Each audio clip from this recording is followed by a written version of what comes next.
En Totus Podcast encontrarás contenido de diversa índole que seguro te va a proporcionar esos minutos de entretenimiento que nunca están de más. Nuestro refranero tiene una llamada a la bondad con aquello de haz el bien y no mires a quién. Qué duda cabe, hacer el bien está bien. Pero, ¿qué es eso de hacer el bien en una sociedad? En el programa hebdomadario que ahora le corresponde a Totus Podcast, vamos a poner el foco en aquella bondad pretendida de aquel refrán. Buenas, José. Hola, Antonio. Ese refrán que tiene una traviesa contrapartida. Haz el mal y no mires a cuál. Aunque, claro, si uno actúa razonablemente con lo que dicta este refrán, estaría siendo consecuente y, por tanto, lo estaría haciendo bien. En el ámbito filosófico es un término que presenta muchas aristas, así que vamos a ver si este programa nos sale bien.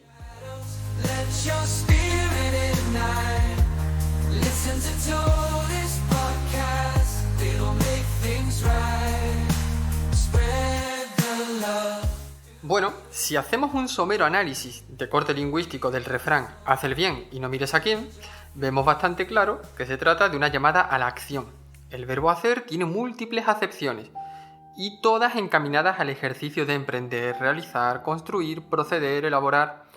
Pero cuando nos metemos con eso del bien, la cosa puede complicarse. Y como Totus Podcast es reflejo de la sociedad y nos gusta complicar las cosas, planteamos este debate sobre esa cosa de el bien. Porque para lo que uno es bueno, para otro puede no serlo tanto.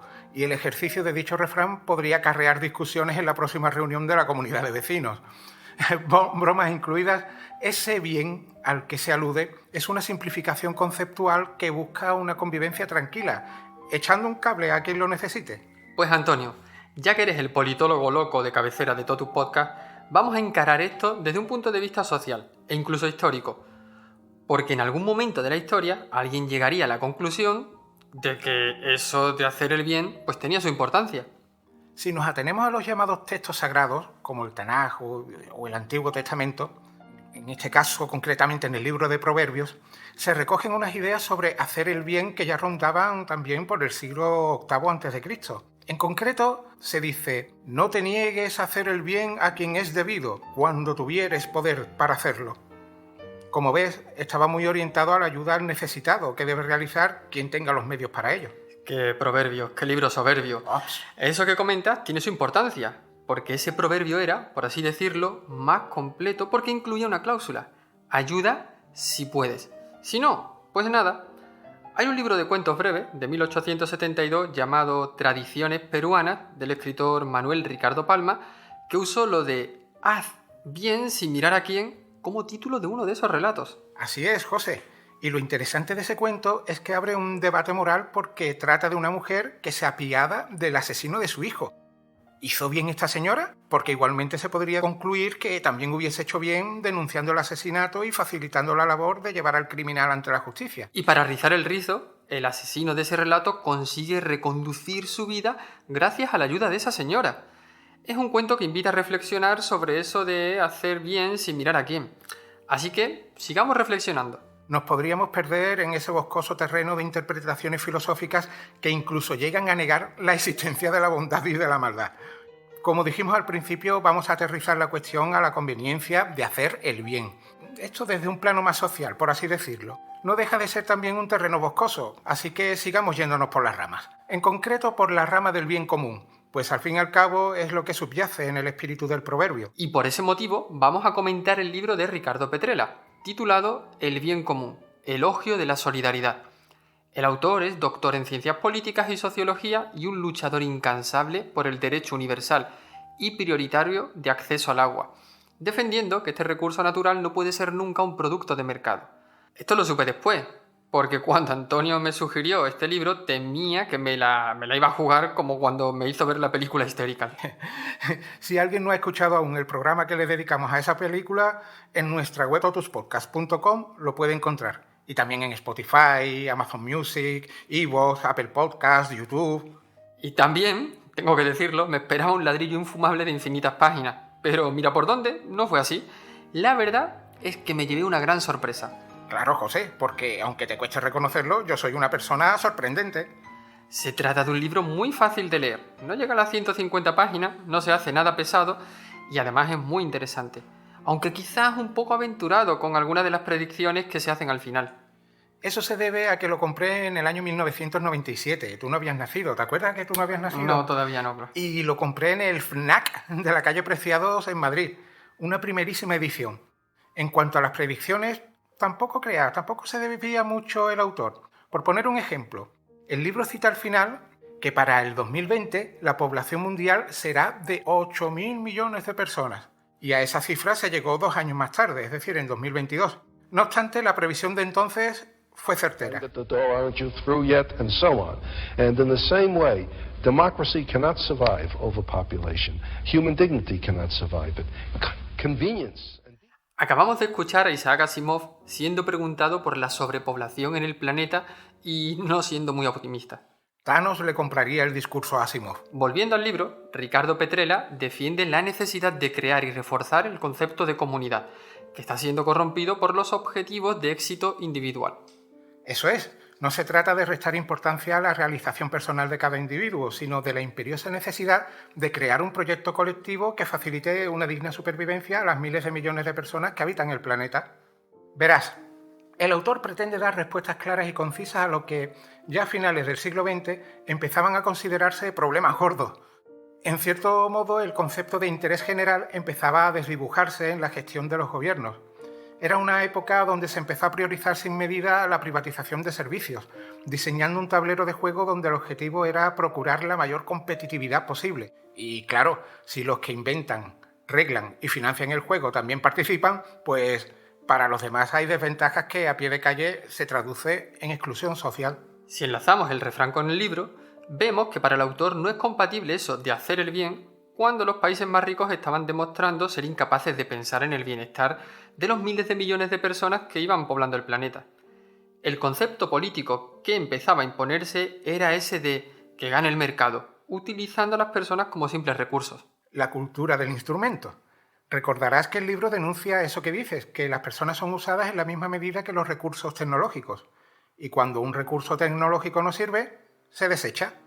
Esto se debe, dice el autor, al deterioro de principios humanos como la solidaridad y la garantía de los derechos que tuvieron cierto auge en el llamado estado del bienestar, ya sabes, de mediados del siglo XX. Viene bien apuntar que Petrella, como profesor emérito de la Universidad Católica de Lovaina, en Bélgica, desarrolló con gran detalle este debate.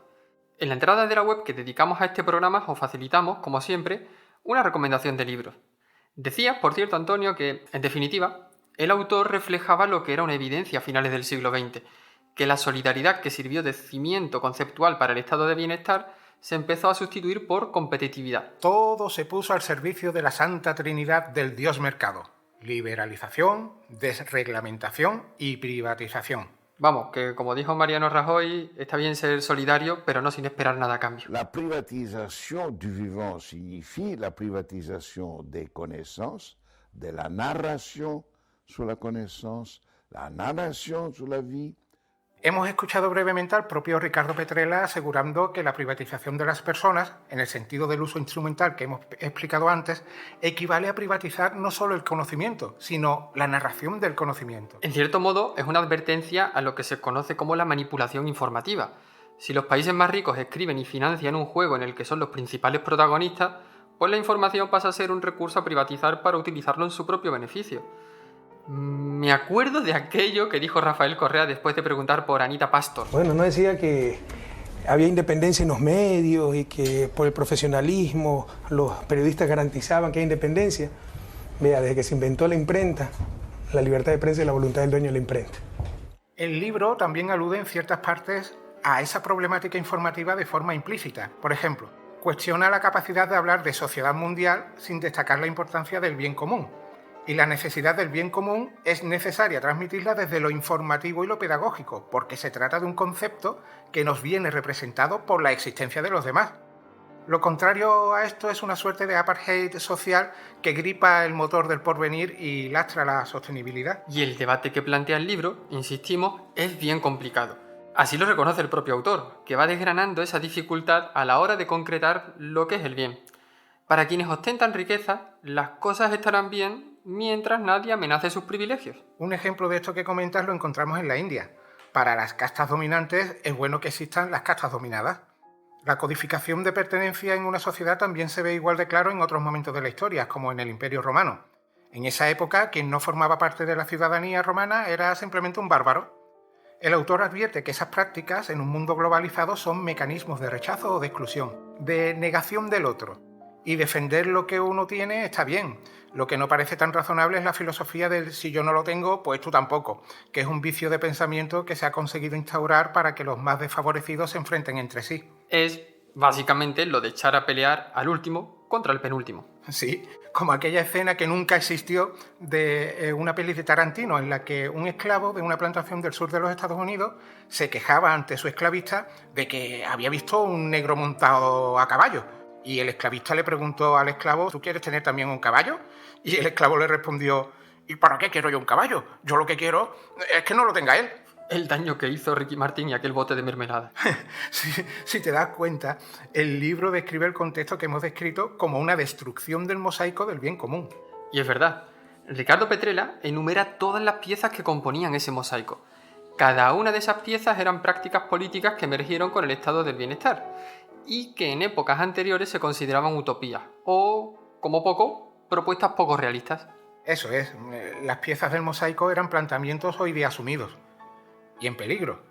El derecho a una seguridad social sin discriminación de ningún tipo, redistribución de la riqueza, representatividad y participación democrática en las instituciones, igualdad de oportunidades en la atención sanitaria y educativa, ingresos mínimos decentes para poder vivir, protección de la infancia, respeto y protección a la pluralidad cultural, etc. En cualquier caso, el autor advierte que ese estado del bienestar que nace a mitad del siglo XX no tenía como principio inspirador una redistribución de la riqueza. En cierto modo, lo que pretendían era convertir a la ciudadanía en consumidores solventes. No se trataba de aumentar el poder adquisitivo de la gente, sino de reactivar el consumo. Y si este principio inspirador venía del New Deal que el presidente Franklin Roosevelt... Delano Roosevelt. Has apuntado bien ahí al ano. Franklin Delano Roosevelt sacó adelante para paliar los desastres del crash del 29, pues años después sería también el gobierno de Estados Unidos quien se encargaría de cargarse el estado del bienestar. Y no es que lo hicieran a escondidas o poco a poco, ¿eh? ¿Qué va? La campaña presidencial de Ronald Reagan en 1980 tenía como eslogan «Guerra al estado del bienestar», justo cuando la opinión pública era favorable y sensible a la necesidad de avanzar hacia un mundo mejor basado en el bienestar social y del conjunto de la humanidad. Y qué curioso, fue Bill Clinton el que se encargó de darle carpetazo, de ponerle fin, atendiendo a las demandas de quienes consideraban que el deber con la nación está por encima de los derechos sociales. Y así es como surgen los 6 nuevos mandamientos impuestos por los grupos dirigentes de los países más desarrollados. Antonio, vamos a recitarlos uno a uno. Venga, pon música de mandamientos para ambientar esta parte del programa. Adelante, música de mandamientos. 1. Deberás adaptarte a la globalización de los mercados y las empresas. 2. Deberás innovar sin cesar para reducir gastos. 3. Se abrirán todos los mercados de forma que el mundo entero será un único mercado. 4. Darás el poder al mercado y el Estado actuará como un notario. 4 más 1. Eliminarás cualquier forma de propiedad pública y de servicios públicos. La empresa privada se encargará del gobierno de la sociedad. 6. Deberás ser el más fuerte si quieres vivir en esta competición mundial. No nos ha quedado mal, ¿eh? Pegaba a terminar con un «que comiencen los juegos del hambre».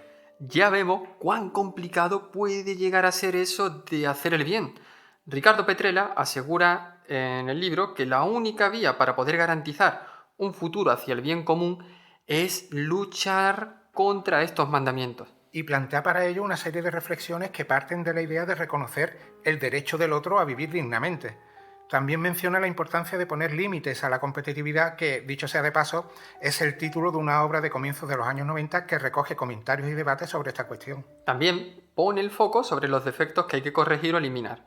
La retórica dominante de los grupos sociales que acumulan más riquezas de forma insolidaria, el orden del día del poder financiero privado, los paraísos fiscales, así como las tecnologías y culturas que deshumanizan la convivencia y los derechos más básicos. Da para mucho este debate, José? Han pasado algunos lustros desde que me compré el libro y muchos de sus planteamientos son perfectamente válidos en este futuro distópico tan bonito que nos está quedando. Pues ya que el debate sobre el bien común da para muchos desvaríos, propongo terminar el programa y que los oyentes sigan sacando sus propias conclusiones, que estamos rozando los minutos en los que la atención presenta su primer bajón y ya que hay que hacer el bien, pues yo digo que lo bueno es ir acabando y que lo malo es no visitar la entrada sobre el programa que hemos dejado en la web. ¡Qué atrevido! Así que por tu cuenta y sin consultar ya te ves con el poder de determinar lo que es bueno y lo que es malo, ¿no? Vamos, que te ves con la omnisciencia para imponer a los demás lo que es el bien y el mal. ¿Acaso eres tú un dios? No, claro que no. Entonces, ¡muere!